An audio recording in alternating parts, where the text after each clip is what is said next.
अस्सलामुअलैकुम।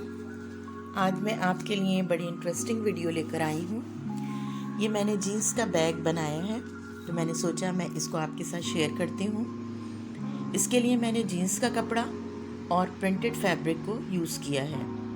जिप भी लगाई है और ये 2 साइडेड बैग है। अंदर से भी आप देखें, इसका प्रिंट बहुत खूबसूरत है। अंदर से भी हम इसको पलट के यूज़ कर सकते हैं। मेरे पास जीन्स का कपड़ा एक्स्ट्रा में पड़ा हुआ था, तो मैंने सोचा उसको किसी कारआमद इस्तेमाल में हम लेते हैं। ये मेरा जीन्स का कपड़ा है। इसमें से मैंने 2 पीसेस कट किए हैं 14 बाय 16 के। 14 इसकी लेंथ थी और 16 इसकी चौड़ाई थी। उन दोनों पीसेस को हमने प्रेस कर लिया और उसके कॉर्नर्स को हमने इस तरीके से 2 बाय 3 के स्क्वायर में काट लिया है। ये कॉर्नर्स हैं, ये 2 बाय 3 के स्क्वायर में हमने इनको काट लिया है। अब मैंने एक प्रेस बुकरम का पीस लिया है, जिसके कॉर्नर्स पे हम कोई भी ढकना रखकर और इस तरीके से गोलाई बना लेंगे। और ये 2 पीसेस हमने अपने प्रेस बुकरम के कट करके प्रिंटेड फैब्रिक के ऊपर पेस्ट कर लिए हैं। ये मैं इस्त्री की मदद से इनको लगा रही हूँ। इस्त्री करने के बाद ये प्रेस बुकरम इस कपड़े के ऊपर अच्छी तरीके से बैठ जाएगी और मज़ीद उसके लिए हम इसको स्प्रे भी कर लेंगे। अब ये थोड़ा सा अरारोट का पेस्ट बनाकर हमने इसके कॉर्नर्स पे लगाया है और जो तकरीबन आधा इंच का मार्जिन हमने फैब्रिक का छोड़ा था, उसको हम प्रेस की मदद से इसके साथ फोल्ड करके बिठा लेंगे। अब हमने अपना बैक साइड का जो पीस था जीन्स का वो लिया और उस पर हमें ये पॉकेट लगानी है। उसके लिए हमने इस फैब्रिक का सेंटर किया है और सेंटर को प्रेस की मदद से बिठा लिया है। प्रेस की मदद से एक लाइन इसके ऊपर आ गई है। उस लाइन के ऊपर हमने चॉक की मदद से भी निशान लगा के और ये अपने फैब्रिक को भी सेंटर से फोल्ड करके इसके ऊपर रख लिया। अब ये दोनों सेंटर हैं, बीच में फैब्रिक का भी सेंटर है और हमारे जीन्स के कपड़े का भी सेंटर है। ये हमारी जिप जो थी वो 8 इंच की थी, लिहाजा हम यहाँ पर 7 इंच का एक निशान लगाएंगे। 7 इंच का निशान इस तरीके से हमने लगाया कि उन दोनों के दरमियान आधा इंच का गैप है। अब जो ये निशान हमने लगाए थे, इनके ऊपर हम सिलाई कर लेंगे। सिलाई करने के बाद, चारों तरफ से सिलाई करने के बाद, ये फैब्रिक हमारे जीन्स के कपड़े के ऊपर बैठ जाएगा। ये इस तरीके से हमने इसके चारों तरफ सिलाई कर लिए। इस सिलाई के दरमियान में आधा इंच का गैप है। इस आधे इंच के गैप को हमने इस तरह से पकड़ के और सेंटर से पहले कट लगाना है। इस तरह से ये सेंटर से हमने कट लगा लिया और फिर इसको कॉर्नर तक कट लगाते हुए आखिर में नॉचेस लगा के उसके कॉर्नर्स को कट कर लेना है और इस तरीके से बैक साइड पे इसको पलट लेना है। पलटने के बाद इसको अच्छी तरीके से हमने प्रेस कर लेना है। ये प्रेस मैंने कर लिया है, आप देखें। अब प्रेस करने के बाद हम यहाँ पर सेंटर में अपने जिप को रखकर और जिप स्टिच करेंगे। ये जिप मैंने रख ली है। अब यहाँ से हम इसको सिलाई करना शुरू करेंगे और इसी तरीके से चारों तरफ इसके हम सिलाई कर लेंगे। ये सिलाई हमने ऐसे करनी है कि जिप बिल्कुल हमारे इन दोनों कपड़ों के सेंटर में आए। ये इस तरीके से हमने इसके चारों साइडेड पर सिलाई कर ली है। चारों तरफ सिलाई करने के बाद हम अपने फैब्रिक को पीछे की तरफ से फोल्ड करके और पॉकेट बनाएंगे। ये हमारी जिप लग गई है। अब इस तरीके से हमने इस फैब्रिक को कट किया और इस तरह 3 तरफ इसके सिलाई कर लेंगे। यहाँ से हमने अपनी सिलाई करना शुरू करी। इस तरीके से कॉर्नर तक लेकर आए और फिर हमने दूसरी साइड को फोल्ड किया और हमारी पॉकेट तैयार हो गई। अब दोनों पीस एक दूसरे के ऊपर रखकर और जो इसके नीचे वाला हिस्सा है हम उसको सिलाई कर लेंगे। यहाँ से हमने इसको सिलाई कर लिया है। ये सिलाई करने के बाद अब जो ये हमने पैचेस तैयार किए थे अपने, ये हम इसके नीचे की तरफ लगाकर और तीनों तरफ इसकी सिलाई कर लेंगे। इस पैचेस को लगाने के लिए आप पहले पिनअप कर लीजिए ताकि ये स्लिप ना करें एक दूसरे के ऊपर। इस तरीके से हमने ये सिलाई कर ली है। एक सिलाई करने के बाद एक और सिलाई एक बूट का मार्जिन रखते हुए हमें करनी है। अब ये 1 बूट का मार्जिन रखते हुए मैं दूसरी सिलाई कर रही हूँ। इस तरीके से ये हमारा मोटिव इसके ऊपर सेट हो जाएगा। ये इस तरह से, इसी तरीके से जो हमने दूसरा पैच तैयार किया है वो भी हम दूसरी साइड पे लगा लेंगे और सेंटर से जो हमारा 2x3 का पीस कट हुआ था उसको हम कट कर लेंगे। अब हम प्रेस बुकरम लेकर और इस तरीके से पत्ते से ड्रॉ करेंगे। एक पत्ता हमने 5 इंच का लिया है, दूसरा 3 इंच का लिया है और तीसरा 2.5 इंच का लिया है। इस तरीके से ये मैंने 3 पत्ते जो हैं वो कट कर लिए हैं। इन तीनों पत्तों को हमने अपने प्रिंटेड फैब्रिक के ऊपर रखकर इस्त्री की मदद से पेस्ट कर लेना है और फिर अरारोट की मदद से वही उसी तरीके से इसके किनारों को हमने फोल्ड करके तैयार कर लेना है। ये देखें आप, ये मैंने तैयार कर लिए। अब हमने इनको अपने फ्रंट के ऊपर रखकर पहले पिनअप करके सेट किया और फिर उसके बाद हमने इनको सिलाई कर लिया। अब ये उसी सिलाई की बैक साइड है। बैक साइड पर हमने पेन की मदद से लीफ ड्रॉ किए और ये एंकर का धागा है। इस एंकर के धागे की मदद से हमने इनके ऊपर कढ़ाई की है। ये 2 लीफ मैंने पहले से बना लिए थे, एक मैं आपके सामने बना रही हूँ। एंकर का धागा हमने अपनी स्टिल में लगाया है और बैक साइड से हम इसकी सिलाई कर रहे हैं। जहाँ पर हमने अपनी ड्राइंग ड्रॉ की थी वहाँ पर हमें लीफ की सिलाई का वैसे भी हमारे पास लाइन मौजूद है।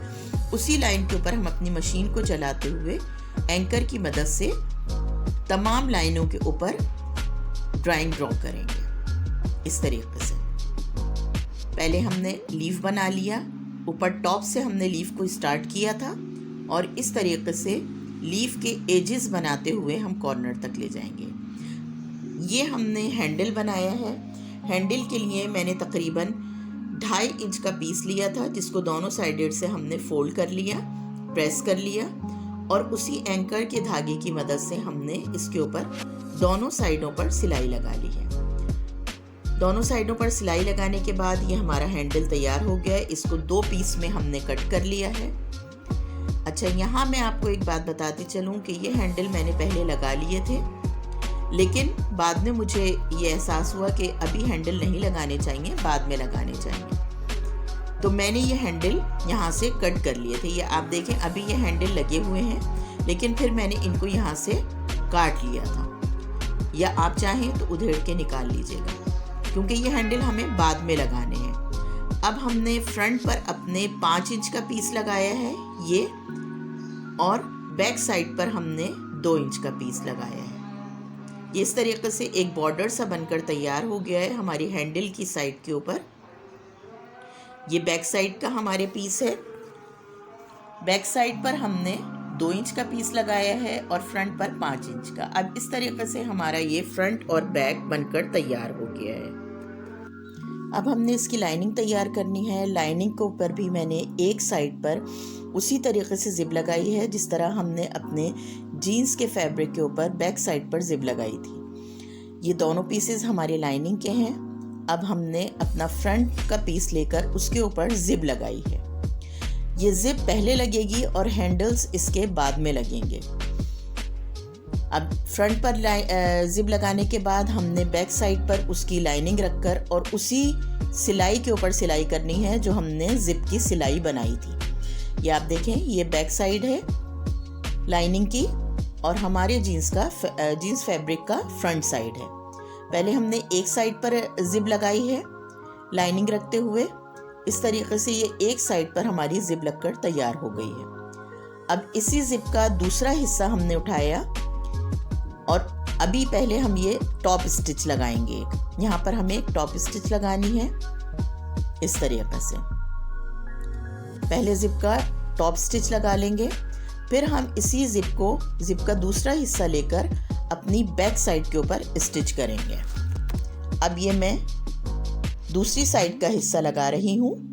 पहले जीन्स के ऊपर उसी तरीके से दूसरा हिस्सा लगाएंगे जिप का, और फिर लाइनिंग रखकर दूसरी साइड को भी हम इसी तरीके से अटैच कर देंगे। ये जिप अब बैक साइड पर लग रही है। ये आपको फ्रंट साइड नजर आ रही है। अब ये बैक साइड पर भी हमने जिप को लगा लिया। अब ये बैक साइड का हमने लाइनिंग का पीस उठाया और उसको इसके साथ अटैच कर दिया। अगर आपको मेरी वीडियो अच्छी लग रही हो तो इसको लाइक कर दीजिएगा, शेयर कर दीजिएगा। अगर आप मेरे चैनल पर न्यू हैं तो इसे सब्सक्राइब कर लीजिएगा। अब ये लाइनिंग के दोनों पीसेस हमारे जीन्स के फैब्रिक के साथ अटैच हो गए हैं। ये दोनों पीसेस लाइनिंग के हैं और ये हमारा बैग है। अब इन दोनों पीसेस की लंबाई, जीन्स के कपड़े की भी लंबाई इस तरीके से यहाँ से हम सीलेंगे और दूसरी साइड से भी इन दोनों को अटैच करते हुए जीन्स के कपड़े को सिर्फ सिलेंगे और इसी तरीके से लाइनिंग के पीसेस को भी सिलेंगे। ये अभी सिलाई सिर्फ लंबाई की हो रही है। ये इस तरीके से एक के ऊपर एक पीस रखते हुए हमने सिलाई कर ली है। अब इसी तरीके से हम लाइनिंग के पीसेस को भी अपने सिलेंगे। ये हमारी सिलाई हो गई है इस तरीके से। अब जो ये हमने पीसेस अपने कटिंग किए थे उन पीसेस को भी हम इसी तरीके से सिलेंगे। ये लाइनिंग के पीसेस हैं, इनको भी हमने इसी तरीके से सी लिया। जो हम लाइनिंग का नीचे का हिस्सा सी रहे हैं उसके दरमियान हमें तकरीबन 8 इंच का गैप देकर और छोड़ना है। 8 इंच की हमने सिलाई नहीं करनी क्योंकि हमने अपना बैग वहाँ से फोल्ड करना है। अब ये पीसेस जो हमने कटिंग किए थे एक के ऊपर एक क्रॉस शेप में रखकर हमने पिनअप कर लिए और इस तरीके से इनके ऊपर सिलाई कर लेनी है। ये वाले पीसेस जो हमने 2x3 के कटिंग किए थे वो हमने चारों हिस्सों के, 2 हमारी लाइनिंग के पीसेस हैं और 2 हमारे जीन्स फैब्रिक के पीसेस हैं। इन चारों को हमने इस तरीके से स्टिच कर लिया है। अब लाइनिंग का पीस जीन्स के पीस के ऊपर रखकर फ्रंट टू फ्रंट हम ज्वाइन करेंगे। ये इस तरीके से लाइनिंग के पीस को उठाया और हमने जीन्स के पीस के ऊपर यहाँ से इसको अटैच कर दिया इस तरीके से। इससे क्या होगा कि हमारी लाइनिंग बैक के अंदर अलग से हिलेगी नहीं बल्कि हमारे फ्रंट और बैक के साथ ज्वाइन हो जाएगी। अब इसी तरीके से हमने दूसरी साइड का भी ज्वाइन कर दिया। अब ये पीस जो हमने खुला रखा था यहाँ पर, उसके अंदर से हम अपने पूरे बैग को पलट लेंगे। ये पूरा बैग हमने दूसरी साइड पर निकाल के पलट लिया है। पूरा बैग अंदर की तरफ कर दिया जहाँ से हमने ये अपना 8 इंच का हिस्सा खुला छोड़ा था और इस तरीके से बैग को थोड़ा सा सेट कर लिया। अब जो ये खुला हुआ हिस्सा है हमारा, हमने इसको भी स्टिच कर लिया है। इसको स्टिच करने के बाद हमारी सिलाई का काम कंप्लीट हो गया है। और ये देखें आप, ये अब हमने फ्रंट की साइड पर इसको फोल्ड कर लिया है। ये बैग हमारा तैयार हो गया है। इसके नीचे के कॉर्नर्स जो हमने बनाए थे उनको किसी नोकीली चीज़ की मदद से अच्छी तरीके से बाहर निकाल दीजिए और फिर इसको प्रेस कर लीजिए। ये बैग हमारा बनकर अब तैयार हो गया है। आप चाहें तो इसके ऊपर कुछ और भी डिज़ाइनिंग कर सकते हैं, फ्लावर भी बना सकते हैं। मुझे उम्मीद है आपको मेरी वीडियो अच्छी लगी होगी। अगर अच्छी लगी हो तो इसको लाइक और शेयर कर दीजिएगा और मेरे चैनल को सब्सक्राइब कर दीजिएगा। अल्लाह हाफिज़।